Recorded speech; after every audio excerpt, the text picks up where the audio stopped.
আপনারা নিশ্চয়ই বোঝেন বোনাস। ঈদে বিভিন্ন মিল কলকারখানা বোনাস দেয়। বোনাসটা বোঝেন তো? একটু কথা না কইলে আমি বুঝি কেমনে বোনাস বোঝেন।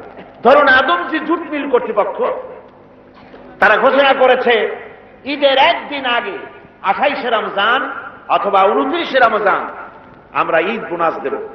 এখন ঈদ বোনাসের কথা শুনে ঢাকার থেকে গাড়ি গাড়ি ভর্তি লোক যাইয়া যদি গেটে দাঁড়ায় আমাদের ঈদ বোনাস দেবে, ঈদ বোনাস দেবে ওদের কথা।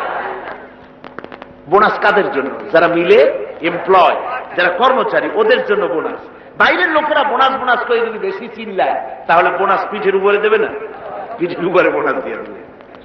লাইলাতুল কদর, লাইলাতুল বারাত, লাইলাতুল মেরাজ, এগুলি হলো আল্লাহর পক্ষ থেকে মুমিনদের জন্য বোনাস।